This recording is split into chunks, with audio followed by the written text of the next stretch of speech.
कि श्रद्धांजलि ये नहीं है कि आप आए, पुष्पांजलि अर्पित की और उनकी याद में किसी ने भाषण दे दिया, किसी ने सुन लिया। आज हम सब इकट्ठे हुए हैं श्री सत्यपाल मलिक जी को श्रद्धांजलि देने के लिए। सत्यपाल मलिक जी की श्रद्धांजलि सभा में उपस्थित सभी बंधुओं और हमारे हर वर्ग से आए हुए, चाहे राजनीति से संबंधित हैं, चाहे किसानों के हित की लड़ाई लड़ने वाले हैं, और चाहे शिक्षाविद हैं, और चाहे फौज के भी हमारे साथी हैं, सब यहाँ उनको श्रद्धांजलि देने के लिए आए हैं।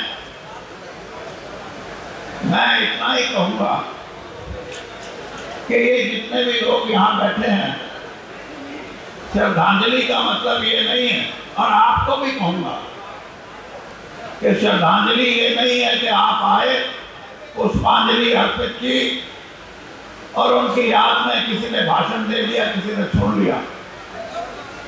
अगर सत्यपाल मलिक जी को समझना चाहते हैं और उन्होंने एक सोच पैदा की थी, उस सोच को आप बढ़ाना चाहते हैं अपने देश में, अपने मुल्क में, इस दुनिया में, तो कुछ ना कुछ उनके हुए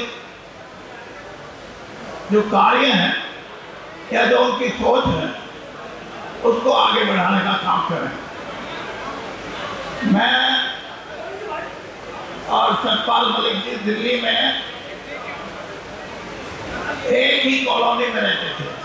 अब मैं तो अब भी हूँ, हालांकि उम्र में मैं उनसे 6 महीने बड़ा हूँ, लेकिन परमात्मा किसको जगह देता है वो अलग बात है। एक बड़े पैसे वाले साथी मेरे को मिलने आए। मैं उनको जानता नहीं था, लेकिन वो मलिक साहब के परिचित थे। मेरे को कहने लगे, भाई वीरेंद्र सिंह, मैं सत्यपाल मलिक जी से मिल के आया हूँ और उनका जो फ्लैट है जिसमें वो रहते हैं,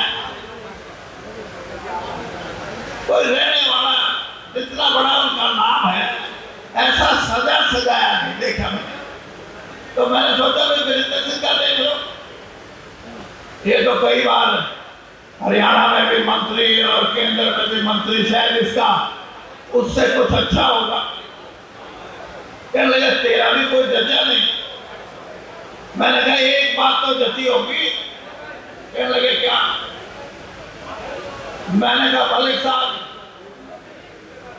गवर्नरी से मुंह मोड़ते थे, वीरेंद्र सिंह मंत्रिमंडल से मुंह मोड़ता, और हमारे देखने देखने में धनखड़ साहब जो उपराष्ट्रपति थे उन्होंने तो मोड़ लिया।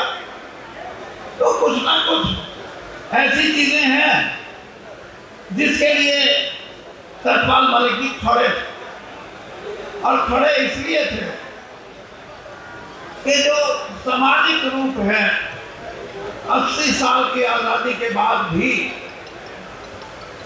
उसमें कोई बड़े बदलाव नहीं हुए। कमेरे वर्ग को आज भी उपेक्षित वर्ग समझा जाता है।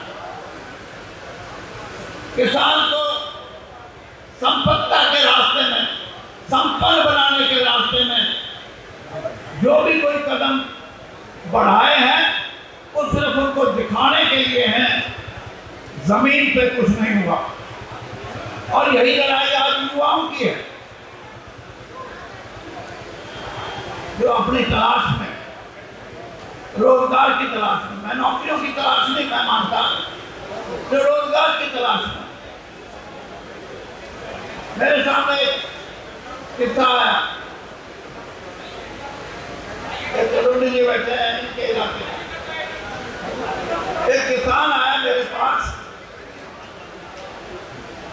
जगाधरी के इलाके से। वो कहने लगा जी मेरा बेटा विदेश में गया था, मेरे पास 2 एकड़ जमीन थी, बेटे की जिद से मैंने वो 2 एकड़ जमीन पे एक साहूकार से कर्जा ले लिया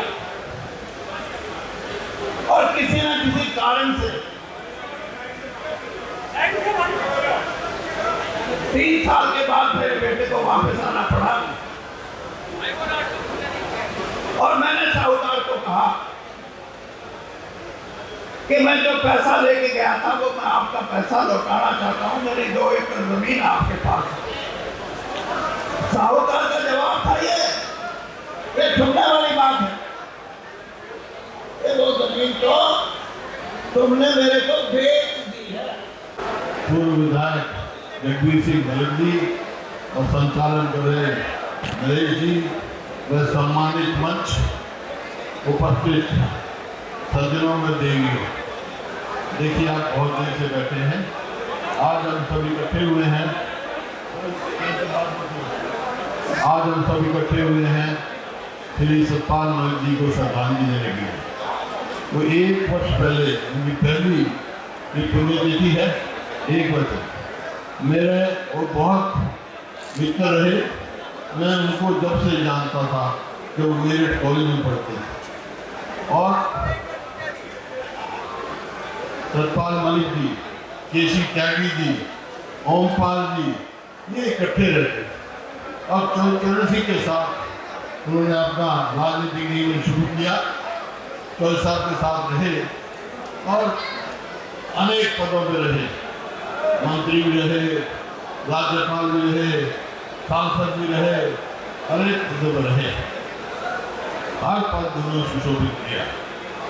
तो आज हम इकट्ठे आए हैं तो मैंने बताया क्योंकि मेरे पिताजी और चौधरी सिंह के बहुत करीबी रिश्ते थे तो काफ़ी इनका आना जाना हमारे यहाँ था।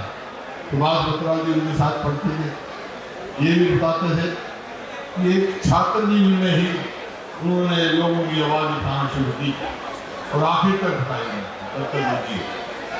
आज वो नहीं है, इसमें कोई दो राय नहीं। वो निर्भीक, स्पष्टवादी, बिना डरने वाले और साफ सच कहने वाले व्यक्ति थे। ऐसे व्यक्ति कभी कभी होते हैं। आज हम सब उनको श्रद्धांजलि देने आए हैं। श्रद्धांजलि देके हम चले जाएंगे, लेकिन सच्ची श्रद्धांजलि क्या है? उनको सच्ची श्रद्धांजलि है जो उन्होंने रास्ता दिखाया, जिस निर्भीकता से काम किया, उसको हम उस रास्ते पर चले। उस रास्ते पर चलेंगे तो कामयाब होंगे। जो मुद्दे लेके चलेंगे उसमें कामयाब होंगे।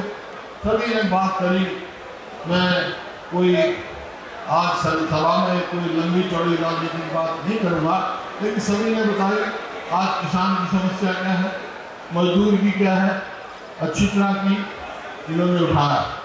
मैं तो एक ही बात कहूँगा, आज किसान को लड़ाई लड़नी है किस चीज़ के लिए? MSP स्वामीनाथन फार्मूला 2 पर अपना हक लेके लड़ना है, उसको लड़ाई आगे लेंगे।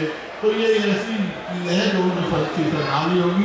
मैं अपनी ओर से, हरियाणा के सभी साथियों की ओर से उनके श्रद्धांजलि अर्पित करता हूँ और ईश्वर से यही प्रार्थना करता हूँ कि जो उनके दिखाए हुए रास्ते पर हम सब चलें और एक मजबूत समाज पैदा करें। बहुत बहुत धन्यवाद। जय हिंद।